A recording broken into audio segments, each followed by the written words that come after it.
بسم اللہ الرحمن الرحیم۔ السلام علیکم۔ عاشق ہو تو ایسا کتیانہ جوناگڑھ اسٹیٹ انڈیا میں ایک سنگ تراش رہا کرتا تھا جو رسول اللہ صلی اللہ علیہ وآلہ وسلم کا دیوانہ تھا۔ درود پاک سے اسے محبت تھی۔ درود پاک کی مشہور کتاب دلائل الخیرات اسے زبانی یاد تھی۔ اس کا معمول تھا جب بھی کوئی پتھر تراشتا تو اس کا ایک باب پڑھتا۔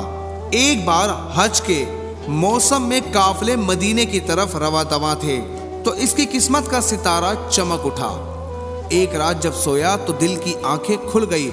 کیا دیکھتا ہے کہ مدینے کے پاس حاضر ہے اور حضور صلی اللہ علیہ وآلہ وسلم بھی جلوہ فرما ہے۔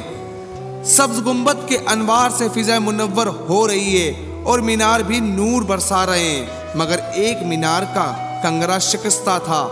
اتنے میں حضور صلی اللہ علیہ وآلہ وسلم کے لب مبارک کو جنبش ہوئی اور الفاظ یوں ترتیب پائے: دیوانے وہ دیکھو، ہمارے مینار کا ایک کنگرا ٹوٹ گیا ہے، تم ہمارے مدینے میں آؤ اور اس کنگرے کو اثر نو بنا دو۔ جب آنکھ کھلی تو کانوں میں کلمات گونج رہے تھے، مدینے کا بلاوا آ چکا تھا، مگر یہ سوچ کر آنکھوں میں آنسو آ گئے، میں تو بہت غریب ہوں، میرے پاس مدینے جانے کے وسائل کہاں؟ لیکن عشق نے ہمت دی، آرزو نے دلاسا دیا کہ تمہیں تو خود حضور صلی اللہ علیہ وآلہ وسلم نے بلایا ہے، تم وسائل کی فکر کیوں کرتے ہو؟ چنانچہ دیوانے نے رخت سفر باندھا، اوزار کا تھیلا کندھے پر چڑھایا اور پور بندر کی بندرگاہ کی طرف چل پڑا۔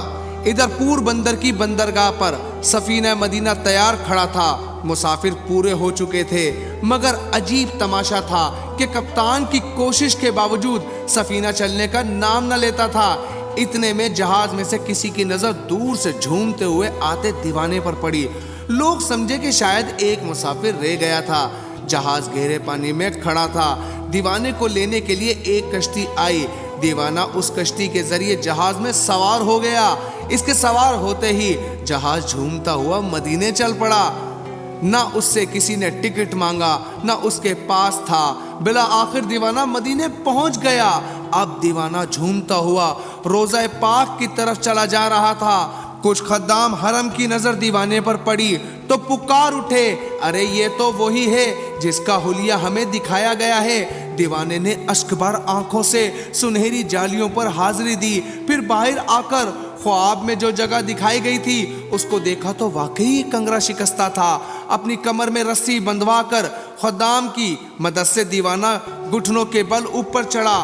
اگر حضور صلی اللہ علیہ وآلہ وسلم کا حکم نہ ہو تو عاشق گنبد و مینار پر جانے کی جرت کر ہی نہیں سکتا، ایسا کرنے کے لیے سوچ بھی نہیں سکتا، اور حزب الارشاد کنگرا اثر نو بنایا۔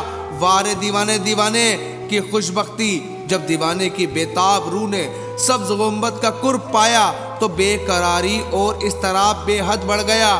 دیوانہ کام مکمل کر چکا تھا اور اب اسے نیچے آنا تھا، لیکن اس کی روح مستر نے لوٹنے سے انکار کر دیا۔ جب دیوانے کا وجود نیچے آیا تو دیکھنے والوں کے کلیجے پھٹ گئے، کیونکہ دیوانے کی روح تو کب کی گنبد خضرا پر نچھاور ہو چکی تھی۔ دیوانہ دم توڑ چکا تھا۔ جب تیری یاد میں دنیا سے گیا ہے کوئی، جان لینے کو دلہن بن کے قضا آئی ہے صلی اللہ علیہ وآلہ وسلم۔ تو فرینڈز، آج کا ویڈیو پیغام آپ کو کیسا لگا؟ کمنٹ باکس میں ہمیں اپنی رائے ضرور دیجیے گا، اور اگر اب تک آپ نے ہمارا یوٹیوب چینل سبسکرائب نہیں کیا تو ہمارے یوٹیوب چینل کو سبسکرائب کرنا مت بھولیے گا۔ ملتے ہیں اگلی انفارمیٹیو ویڈیو کے ساتھ، تب تک کے لیے اپنا خیال رکھیے گا۔ السلام علیکم۔